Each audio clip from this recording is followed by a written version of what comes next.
गृह न चलिले सरकार अचल हुए एक कथा सरकारी दल बुझा दरकार एवं सरकारी दल जो भावुची जे पुलिस लगे करी विरोधी दल स्वर को बंद करदेव से संभव हो पारे आपण जदि अधिक पुलिस जुलुम करेंगे आपणकर सरकार अधिक अपदस्थ हम अधिक बदनाम हम मोहन माझी सरकार अहंकार तांकू बुड़ेब एक कथा से बुझा दरकार एवं से अनुसार निजर कार्यसूची को निजर कार्यधारा को बदलवा दरकार। देखो बाचस्पति जो आशा कराला तो निष्पक्षता ना से प्रमाणित कर कांग्रेस 14 जन जाक विधायक को माने संसद रु माने गृह रु निलंबित करी से प्रमाणित कर देइचंती जे से बाचस्पति पदर गरिमा रखी नाहंते एवं तांकठु कौनसी प्रकार निष्पक्षता आशा आमे करिबा नाही। किंतु ए प्रसंग रे आगामी दिन रे सरकारी दल जदि निजर कार्यशैली को न सुधारे ताहले गृह चलैबा सेमानक पई मुश्किल हो पड़िबो कारण गृह न चलिले सरकार अचल हुए एक कथा सरकारी दल बुझा दरकार एवं सरकारी दल जो भावुची जे पुलिस लगे करी विरोधी दल स्वर को बंद करदेव से संभव हो पारे आपण जदि अधिक पुलिस जुलुम करेंगे आपणकर सरकार अधिक अपदस्थ हम अधिक बदनाम हम मोहन माझी सरकार अहंकार तांकू बुड़ेब एक कथा से बुझा दरकार एवं से अनुसार निजर कार्यसूची को निजर कार्यधारा को बदलवा दरकार। या पूर्वर अनेक समय देखाई विरोधी दल आंदोलन कर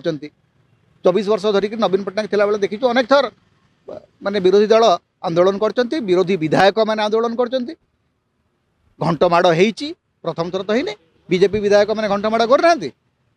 मंदिर माने विधानसभा भितर यज्ञ करना असंख्य थर ये सब डिस्रप्शन होची गोटे पार्लियामेंट्री प्रोसीजर विधानसभा को संसद को अनेक समय विधायक माने सांसद माने डिस्रप्ट करती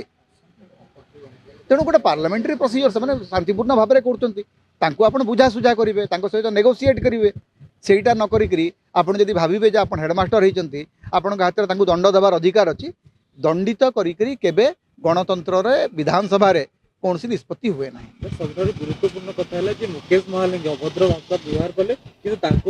कार्यानुष्ठान ना मुकेश महालिंग कार्यानुष्ठान निगला ना जयनारायण मिश्र किसी कार्यानुष्ठान निगला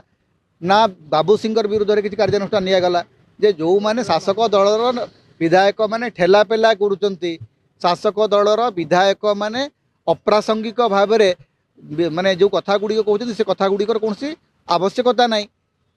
विरोधी दल नेता को गिरफ करा जाऊ बोली संसदीय व्यापार मंत्री कहते जोटा कि गोटे संपूर्ण भाव में गोटे अवैधानिक कथा असंविधानिक कथा एवं माने बाचस्पति से कथा को बाद भी दौना माने प्रोसीडिंग जो भाषा प्रयोग करते शासक दलर विधायक माने विरोधी दल नेता विषय सेटा तो बिल्कुल प्रासंगिक नुह कि सेटा कौन सी प्रकार गोटे नैतिक नुह किंतु चली से गुड़ाक विजु पट्टनायक केबठू चलीगले जड़े माने आग धाड़ी जननेता तांकू नहीं अति अबांतर कथबार्ता चली विधानसभा भितर तेणु ठीक अच्छे जे आप नुआ विधायक आस शासक दलर 70 भाग अधिक होते नुआ विधायक से अभिज्ञता ना किंतु अभिज्ञता ना बोलिक अहंकार प्रदर्शन करवा ठीक नुह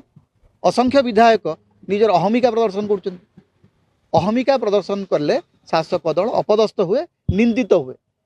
9 मास भितर मोहन माझी सरकार गोटे निंदित सरकार रे परिणत होती एक कथा जदि से न बुझे और निजर कार्यशैली को न सुधारे ताले आगामी दिन में से आहरी अपदस्थ हे आहरी कलंकित। जदि आपंक आम भिडी भल लगा तेब आम चैनल को लाइक शेयर और सब्सक्राइब करने को जमा भी भूलु नहीं।